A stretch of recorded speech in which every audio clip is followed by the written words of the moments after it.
Je suis désolé. Mais je ne veux pas être empereur. Ce n'est pas mon affaire. Je ne veux ni conquérir ni diriger personne. Je voudrais aider tout le monde dans la mesure du possible. Juifs, chrétiens, païens, blancs et noirs. Nous voudrions tous nous aider si nous le pouvions. Les êtres humains sont ainsi faits. Nous voulons donner le bonheur à notre prochain, pas lui donner le malheur. Nous ne voulons pas haïr ni humilier personne. Dans ce monde, chacun de nous a sa place et notre terre est bien assez riche. Elle peut nourrir tous les êtres humains. Nous pouvons tous avoir une vie belle et libre. Mais nous l'avons oublié. L'envie a empoisonné l'esprit des hommes, a barricadé le monde avec la haine, nous a fait sombrer dans la misère et les effusions de sang. Nous avons développé la vitesse pour nous enfermer en nous-mêmes. Les machines qui nous apportent l'abondance nous laissent dans l'insatisfaction. Notre savoir nous a fait devenir cyniques. Nous sommes inhumains à force d'intelligence. Nous ne ressentons pas assez et nous pensons beaucoup trop. Nous sommes trop mécanisés et nous manquons d'humanité. Nous sommes trop cultivés et nous manquons de tendresse et de gentillesse. Sans ces qualités humaines, la vie n'est plus que violence et tout est perdu. Les avions, la radio nous ont rapprochés les uns des autres. Ces inventions ne trouveront leur vrai sens que dans la bonté de l'être humain, que dans la fraternité, l'amitié et l'unité de tous les hommes. En ce moment même, ma voix atteint des millions de gens à travers le monde. Des millions d'hommes, de femmes et d'enfants désespérés, victimes d'un système qui torture les faibles et emprisonne les innocents. Je dis à tous ceux qui m'entendent, ne désespérez pas. Le malheur qui est sur nous n'est que le produit éphémère de l'avidité, de l'amertume de ceux qui ont peur des progrès qu'accomplit l'humanité.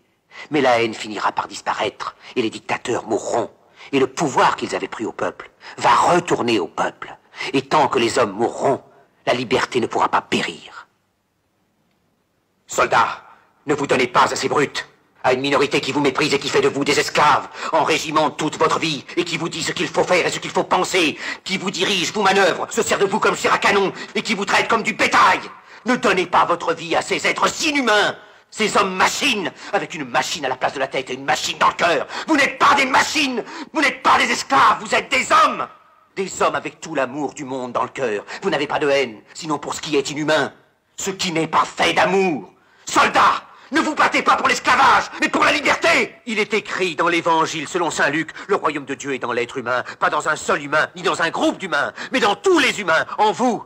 Vous, le peuple qui avez le pouvoir de créer les machines, le pouvoir de créer le bonheur. Vous, le peuple, en avez le pouvoir de rendre la vie belle et libre, le pouvoir de faire de cette vie une merveilleuse aventure. Alors au nom même de la démocratie, utilisons ce pouvoir. Il faut tous nous unir.